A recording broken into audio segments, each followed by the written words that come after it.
ಈಗ ರಾಜ್ಯ ದೇಶ ವಿದೇಶಕ್ಕೆ ಸಂಬಂಧಪಟ್ಟ ಹಾಗಿನ ಕೆಲ ಪ್ರಮುಖ ಸುದ್ದಿಯನ್ನು ಬನ್ನಿ ಕ್ವಿಕ್ ಆಗಿ ನೋಡ್ಕೊಂಬರೋಣ.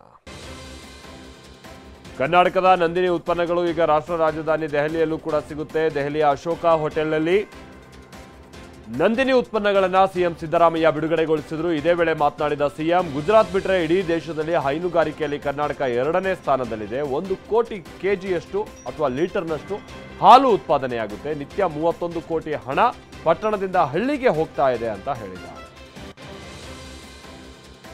ದೆಹಲಿ ವಿಧಾನಸಭಾ ಚುನಾವಣೆಗೆ ಆಡಳಿತಾರೂಢ ಆಮ್ ಆದ್ಮಿ ಪಾರ್ಟಿ ಅಭ್ಯರ್ಥಿಗಳ ಮೊದಲ ಪಟ್ಟಿಯನ್ನು ಬಿಡುಗಡೆ ಮಾಡಿದೆ. ಒಟ್ಟು 11 ಅಭ್ಯರ್ಥಿಗಳ ಹೆಸರನ್ನು ಆಪ್ ಘೋಷಿಸಿದೆ. ಬಿಜೆಪಿ ಹಾಗೆ ಕಾಂಗ್ರೆಸ್ನಿಂದ ಬಂದಂತ 6 ಮಂದಿಗೆ ಟಿಕೆಟ್ ಅನ್ನು ನೀಡಲಾಗಿದೆ.